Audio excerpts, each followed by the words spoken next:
त्यांच्या 106व्या जयंतीच्या निमित्तानं मी त्यांच्या विचारांना, त्यांच्या कार्याला आणि त्यांच्या पावन स्मृतीला विनम्र अभिवादन करतो। आजच्या या जयंतीच्या निमित्तानं मी सर्व देशवासियांना, समाज बांधवांना मी शुभेच्छा देतो की एक लेखक, एक साहित्यिक, एक विचारवंत म्हणून ज्या व्यवस्थेनं अण्णाभाऊंना डावललेलं होतं, अण्णाभाऊंना लेखक म्हणून मान्यता दिलेली नव्हती, अण्णाभाऊंना विचारवंत म्हणून मान्यता दिली नव्हती किंवा अण्णाभाऊंना महापुरुष मानण्यास सुद्धा नकार दिला जातो, त्यांना हे उत्तर आहे की आज संपूर्ण महाराष्ट्रातील हजारो लाखो समाज बांधव अण्णाभाऊंच्या स्वाभिमानासाठी, अण्णाभाऊंच्या आत्मसन्मानासाठी आज रस्त्यावर उतरलेला आहे। आणि तुम्ही बघत असताल की असा एकही जिल्हा नाही ज्या जिल्ह्यामध्ये अण्णाभाऊंचा हा सोहळा एवढ्या उत्साहामध्ये साजरा केला जात आहे। जिल्ह्यावर तर अण्णाभाऊंचा गौरव होतच आहे, परंतु तालुक्यावर आणि गावागावामध्ये अण्णाभाऊंचा या ठिकाणी गौरव केला जात आहे। आणि म्हणून तुम्ही अण्णाभाऊंना जसं जसं हिणवताल, तुम्ही अण्णाभाऊवर जशी जशी टीका करताल, तुम्ही अण्णाभाऊंना जसं जसं कमी लेखताल, तसं तसं उत्तर तुम्हाला अण्णाभाऊच्या या कार्यातून दिलं जाईल। आणि म्हणून तुम्ही अज्ञानातून तुम्ही अण्णाभाऊंना कमी समजत आहात। तुम्ही अण्णाभाऊ वाचलेला नाही, तुम्ही अण्णाभाऊचं साहित्य वाचलेलं नाही, आणि म्हणून अण्णाभाऊ तुम्हाला कळलेले नाही। आणि अण्णाभाऊंचा जो खरा विचार आहे इथल्या श्रमिकांचा, इथल्या कष्टकऱ्यांचा, इथल्या मराठी माणसासाठी, इथल्या मराठी भाषासाठी, आणि म्हणून अण्णाभाऊचं जे कार्य आहे ते कार्य आंधळ्यांना दिसणार नाही।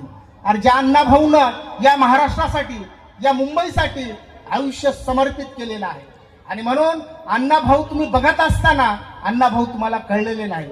अण्णाभाऊ कधी परिवारासाठी जगलेले नाहीत, अण्णाभाऊसाठी कधी कुटुंबासाठी जगलेले नाहीत, किंवा अण्णाभाऊ साठे हे कधी जातीसाठी जगलेले नाही, तर अण्णाभाऊ साठे जातीसाठी जगण्यापेक्षा मातीसाठी जगणारा हा लेखक होता। आणि म्हणून तुमची जी मुंबई होती आता गुजरातला गेली असती आणि तुम्ही टाळ्या वाजवीत तिथं बसला असता। ही जी मुंबई आहे, जी या देशाची आर्थिक राजधानी आहे, ती राजधानी वाचवणारा हा आमचा अण्णाभाऊ होता। आणि म्हणून अण्णाभाऊनं जातीसाठी काय केलंय यापेक्षा अण्णाभाऊनं या मातीसाठी काय केलं हा प्रश्न तुम्ही तुमच्या मनाला विचारा, आणि नंतरच अण्णाभाऊची उंची मोजा। अशी मी सगळ्यांना या जयंतीच्या निमित्तानं मी त्यांना इशारा देत आहे की तुम्ही अण्णाभाऊंना कमी लेखू नका। अण्णाभाऊंना तुम्ही जसं जसं दाबण्याचा प्रयत्न करताल तसं अण्णाभाऊ उसळून वर येईल। तुम्ही अण्णाभाऊंना या ठिकाणी गाडण्याचा प्रयत्न कराल, तुम्ही जेसीबीनं खड्डे खोदून जरी अण्णाभाऊने या ठिकाणी गाडण्याचा प्रयत्न केला तर अशा हजारो फूट त्या ठिकाणी मातीतून अण्णाभाऊ उसळी मारून तुमच्या मानगुटीवर बसणार आहे, हे विचार लक्षात ठेवा। आणि अण्णाभाऊंना अभिवादन करा, अण्णाभाऊंची थोरवी जाणा, अण्णाभाऊचा विचार जाणा, एवढंच मी आजच्या या जयंतीच्या निमित्तानं सर्वांना इशारा देत आहे। आणि अण्णाभाऊंना कमी लेखणं बंद करावं अशी मी जयंतीच्या निमित्तानं सगळ्यांना विनंती करतो।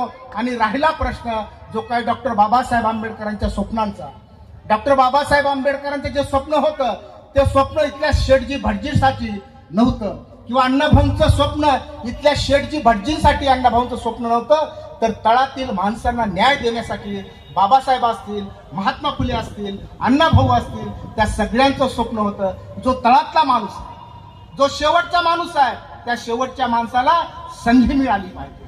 आणि संधीची मागणी जे काय मी गेल्या अनेक वर्षापासून करत होतो, डॉक्टर बाबासाहेब गोखले आज आरक्षण वर्गीकरण 8% या समाजाला संधी मिळाली पाहिजे, त्यांना वाटा मिळाला पाहिजे, म्हणून ज्यांनी उभी हयात या ठिकाणी संघर्ष करून समर्पित केलेली आहे, ते डॉक्टर बाबासाहेब गोखलेंचं स्वप्नपूर्तीचा आता हा काळ आलेला आहे। या ठिकाणी बसलेले आहेत, या ठिकाणी लक्ष्मणराव भालेराव साहेब बसलेले आहेत, अनेक मान्यवर या ठिकाणी बसलेले आहेत की ज्यांनी गोखले साहेबाच्या खांद्याला खांदा देऊन या ठिकाणी पूर्ण तारुण्य घातलेलं आहे। ज्यांचं हे तारुण्य गेलेलं आहे, जे कशासाठी तारुण्य त्यांचं गेलेलं आहे, एक स्वप्न उराशी बाळगून ते या ठिकाणी निघालेले होते।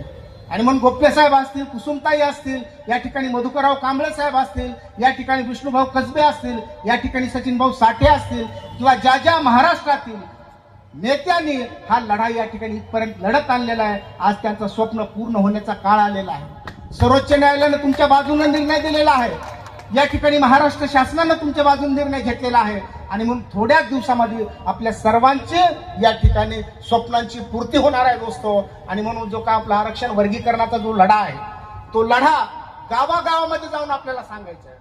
प्रत्येक कार्यकर्त्यानं अण्णाभाऊ तर सांगायचे, अण्णाभाऊचा फकिरा तर सांगायचाच, अण्णाभाऊचा वारण्याचा वाघ तर सांगायचाच, अण्णाभाऊचा रशियाचा प्रवास तर सांगायचाच, अण्णाभाऊचा लेनिन गार्डचा पोवाडा तर सांगायचाच, अण्णाभाऊचा स्टॅलिन गार्डचा पोवाडा तर सांगायचाच, अण्णाभाऊची संयुक्त महाराष्ट्राची जी काही छक्कड आहे माझी मैनागावर राहिली ती तर सांगायची.